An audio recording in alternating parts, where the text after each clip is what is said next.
Good morning, dear students. Today we are going to study the third lesson, the midnight visitor.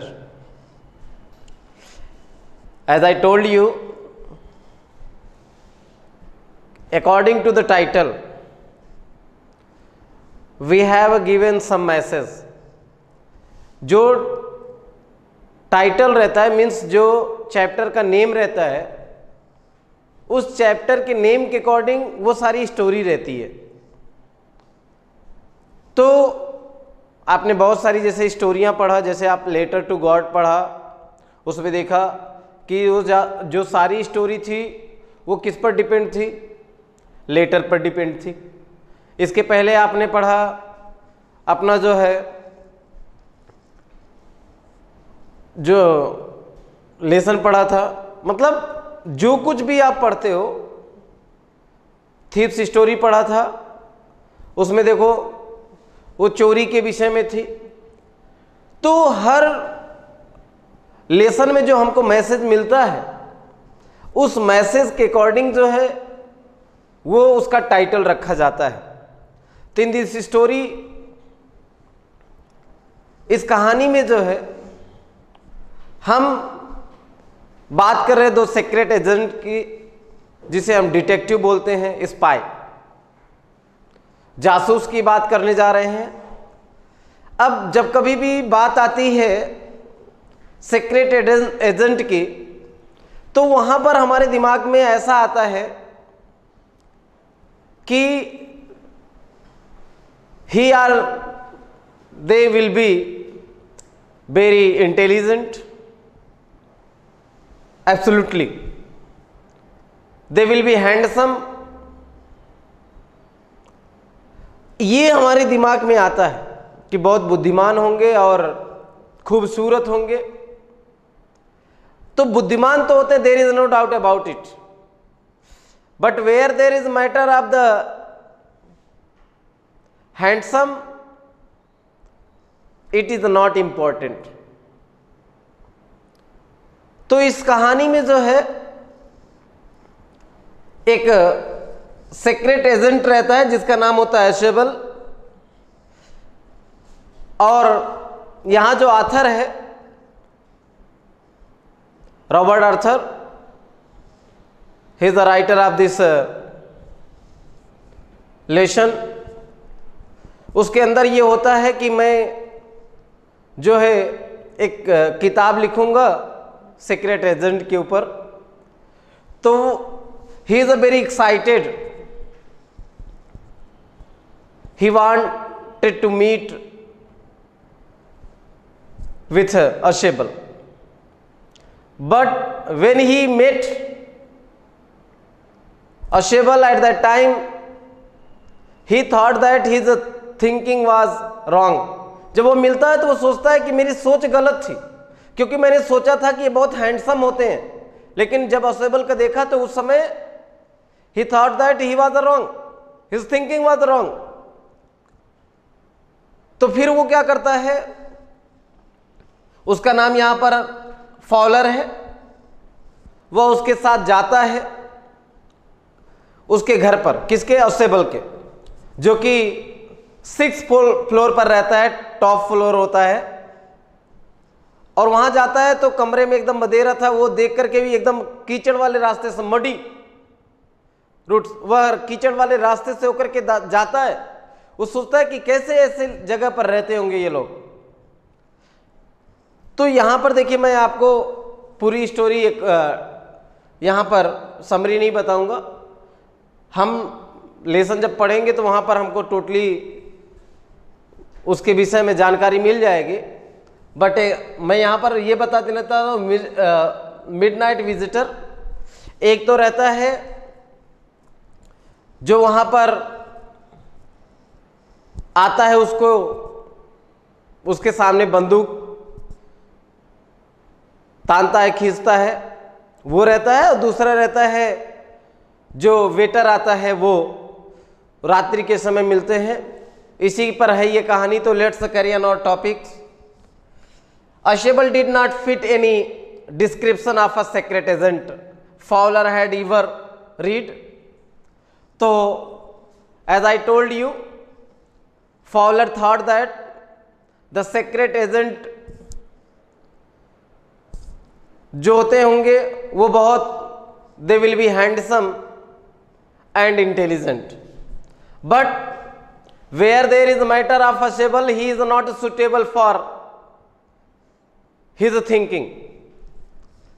Then following him down the musty corridor of the gloomy French hotel where Ashebal had a room.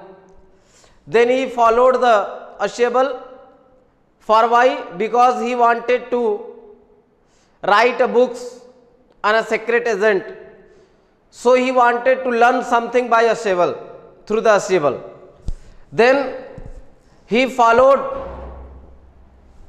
Ashebal at his room. Fowler felt down. It was a small room on the 6th and top floor.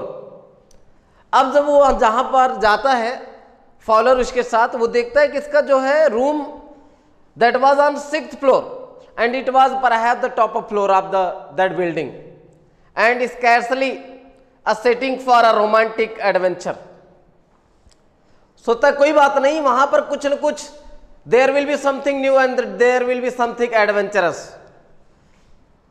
Thinking this, Ashebal was for one thing fat, very fat.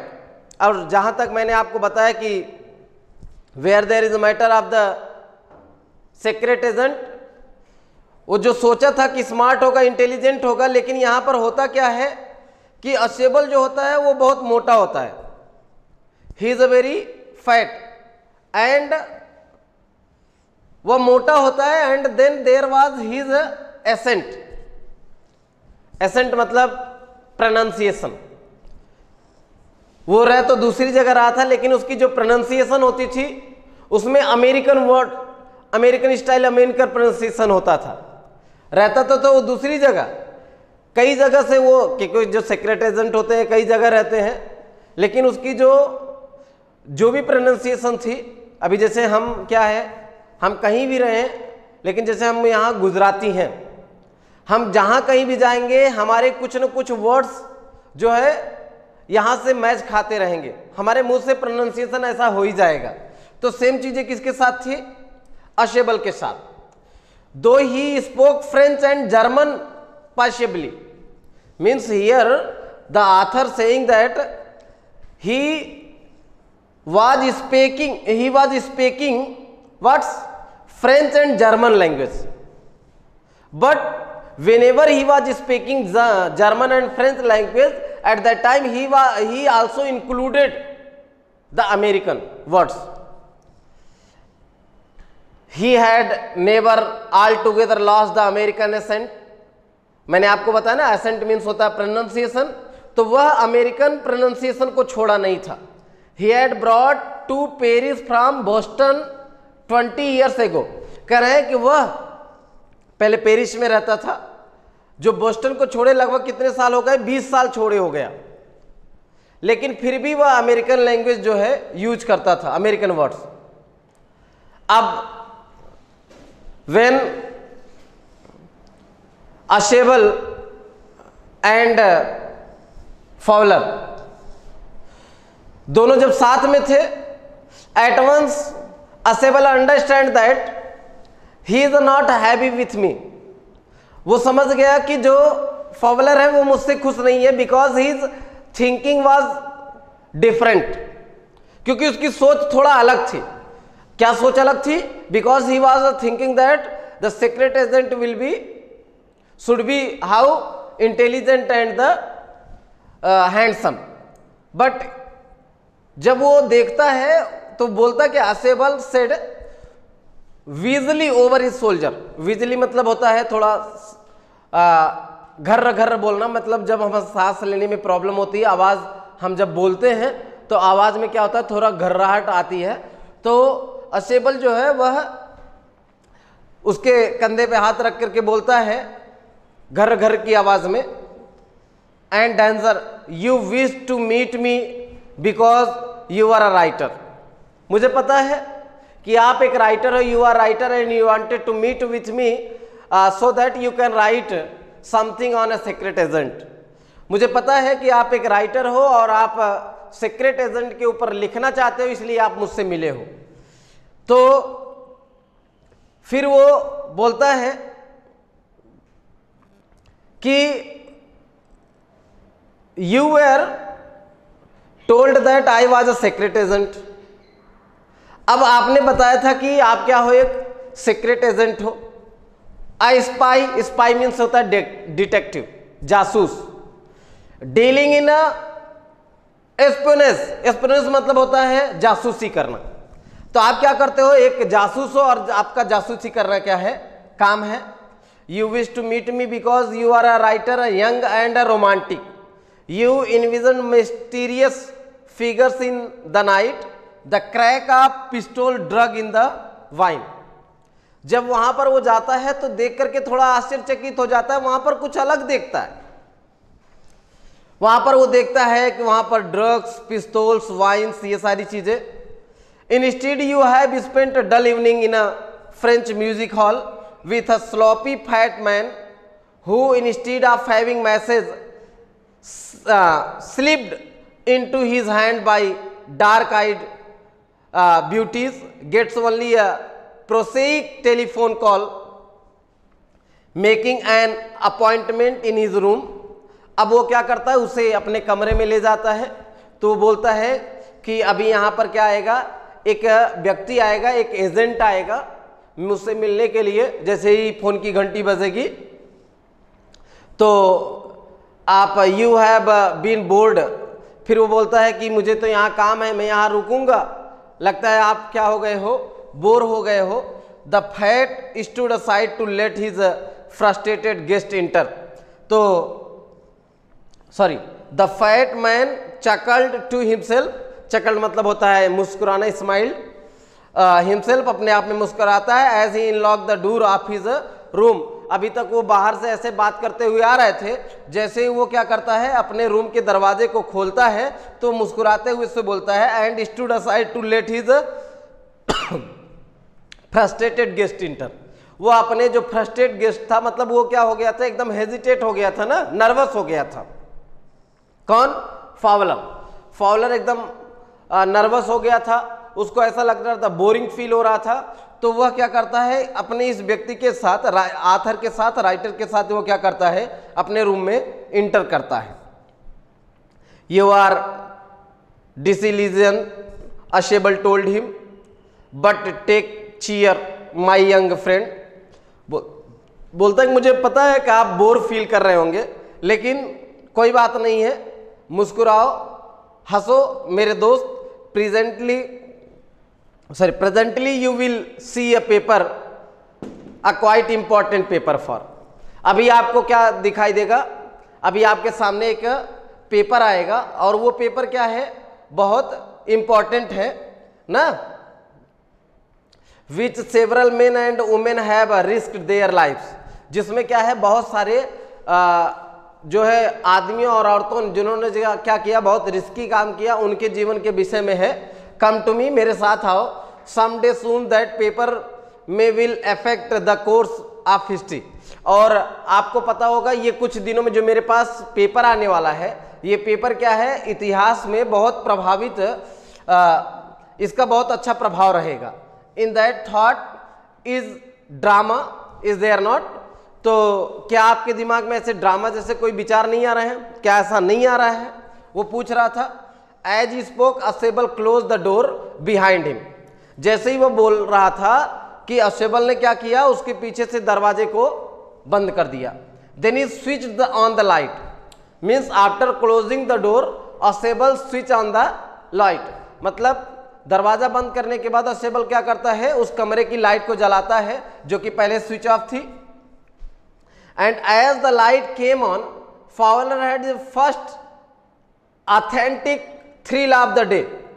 जैसे ही वो क्या करता है, light जलाता है, follower जो होता है ऐसा पहला व्यक्ति था जो इस चीज को देखकर के आकर्षित हो जाता है।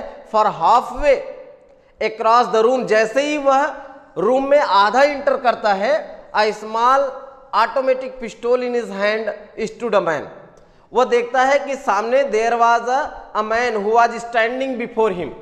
जैसे ही वह स्विच ऑन करता है लाइट का तो तुरंत वो देखता है कि there was a man in whose hand there is a पिस्तौल। सामने एक व्यक्ति खड़ा है जिसके हाथ में क्या है, पिस्तौल है, और वह पिस्तौल को क्या किया हुआ है, एकदम ठीक अशेबल की सर की तरफ एकदम पॉइंटेड किया हुआ है, लगाया हुआ है।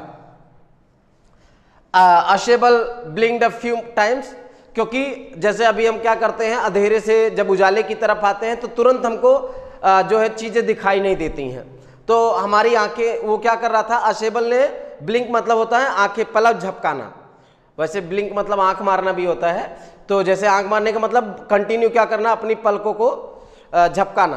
तो यहाँ पर वो क्या करता है, कई बार अपने पलकों को आंखें बंद करके खोल करके देखता है, तो बोलता मैक्स ही विज्ड, मतलब वो फिर घर्राटे लेकर के, क्योंकि वो उसकी आवाज फटी फटी थी ना, तो वह फटी आवाज में बोलता है मैक्स तुम, you gave me quite a start. Start मतलब होता है सरप्राइज, आश्चर्यचकित कर देना।